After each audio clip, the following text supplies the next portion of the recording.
So I don't think people realize how stressful it is being a gig worker in 2026. I've been doing gig work for damn near 10 years full time, and this is the worst that I've ever seen.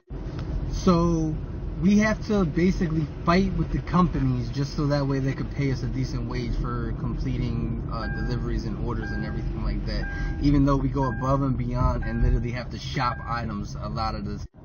We also have to fight with customers because they don't understand what we do and like the type of work that we do, and there's a lot of people out there that think it's completely acceptable to not tip, which tips are not, they're misclassified as tips. They're actually a bid for service, i.e. the driver payment.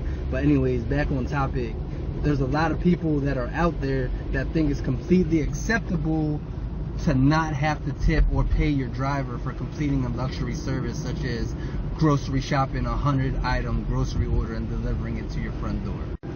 We also have to compete with and fight with other drivers who are not your friends. They're basically competition because orders are getting sent out all at the same time, and their orders are extremely scarce nowadays in 2026. So you basically have to fight other drivers and other drivers that are using bots and other apps that snatch orders away from you.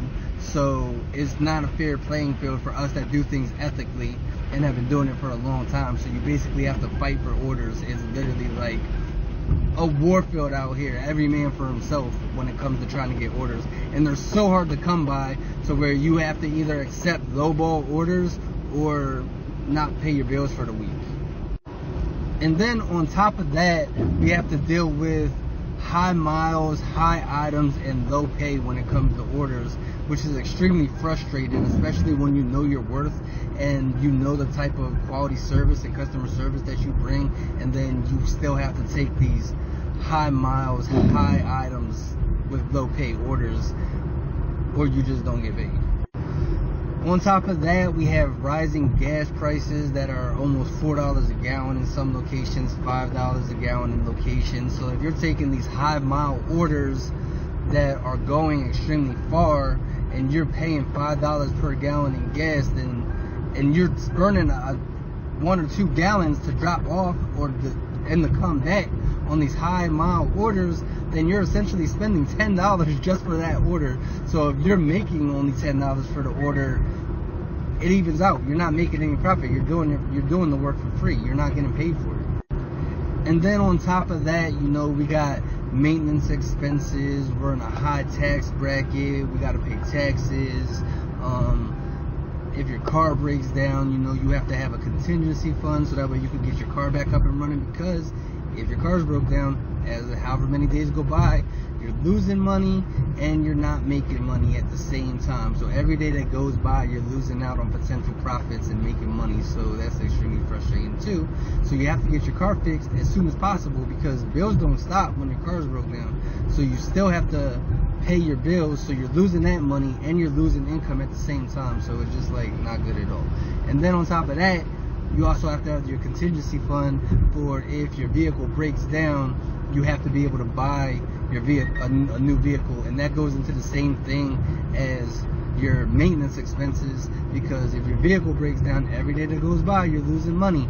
So compare that with having to fight drivers, the company not wanting to pay you, they want to pay you less and less so that they can put more billions in their pockets, and customers not wanting to pay for these luxury services. The shit is so stressful. And like, before you say, oh, you chose the job, some of us don't have the luxury or the privilege to be able to work a 9 to 5, which is why I've been doing this for so long. Some of us, that's a luxury and a privilege to be able to work a 9 to 5, man, to work a regular job. I know, because I've been working and busting my ass since I was 14 years old, and I enjoy doing this. But you shouldn't say because somebody's getting paid less, or they're not getting paid at all, or people think it's not acceptable to not pay them, your main argument shouldn't be, well, you picked that job. Your main argument should be, well, like, why is this happening, and what can we do to fix this and rectify the situation? Because everybody deserves to get paid for their services and for their time and for working. Like, nobody should be working for free. So that's just like a pessimistic, manipulative way to look at it, to justify like being a piece of shit for the company, justifying them not paying us, justifying people not tipping us or paying us for our services and stuff like that. There's really no justification for that type of behavior, and it's weird to try to like narcissistically manipulate the situation to justify that type of behavior, if that makes sense. So, I don't know, man. It's really stressful out here.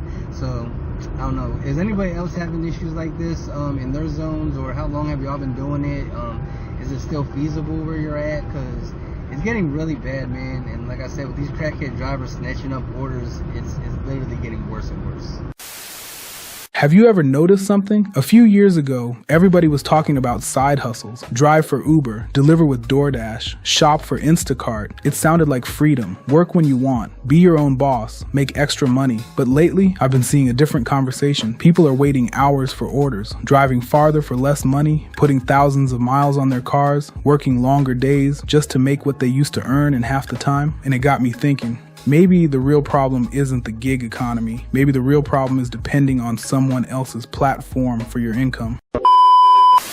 Don't get me wrong. For some people, gig work can still be useful. If you need temporary income or you're trying to bridge a financial gap, it can absolutely serve a purpose. But here's the question I started asking myself. What happens when the app changes? What happens when more drivers sign up? What happens when demand slows down? What happens when an algorithm decides you're getting fewer opportunities? When someone else controls the platform, they also control the opportunity. That's a tough position to build your future around. As I got older, I realized something. I wasn't looking for another job. I wasn't looking for another app. I wasn't even looking for another hustle. I was looking for ownership. Ownership of my time, ownership of my skills, ownership of my customers, ownership of my future. Because skills stay with you. Platforms don't. Companies change, markets change, technology changes. But once you learn how to solve real problems, nobody can take that knowledge away. That's why I've become a big believer in investing in yourself before chasing the next opportunity. Learn marketing, learn sales, learn AI, learn software, learn content creation, learn copywriting, learn how businesses actually attract customers. Those are skills you can take anywhere. And once you develop those skills, something interesting happens. You stop asking, what app should I work for? You start asking, what problem can I solve? That question changes everything. Think about it. Every successful business exists because it solves a problem. Someone helps businesses get customers. Someone builds websites. Someone creates software. Someone manages advertising. Someone writes content. Someone designs graphics. Someone teaches, someone consults, someone helps people relocate, someone builds direct mail campaigns. The money follows the value, not the other way around. That's the path I'm personally taking. I'm building software, I'm creating content, I'm writing blogs, I'm learning AI, I'm documenting different business models, I'm testing marketing strategies, and yes, one of those business models is direct mail, not because I believe it's a magic solution, but because I believe it's another legitimate skill and business model worth learning and testing. I'm documenting the process as I go so people can see what's working, what I'm learning, and the adjustments I'm making along the way.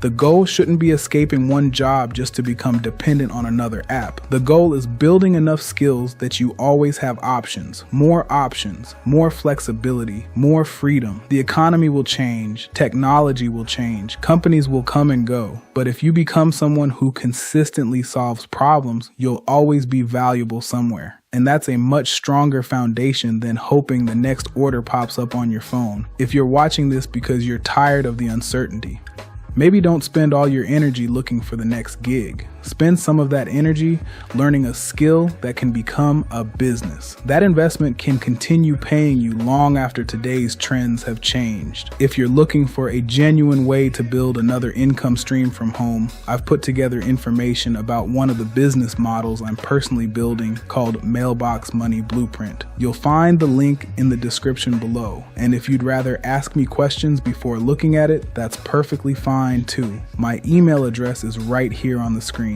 Whether you decide it's for you or not, my goal is simply to share what I'm learning, document the journey honestly, and hopefully help you discover more options for yourself. If that sounds like the kind of content you're interested in, subscribe, follow the journey, and I'll see you in the next video.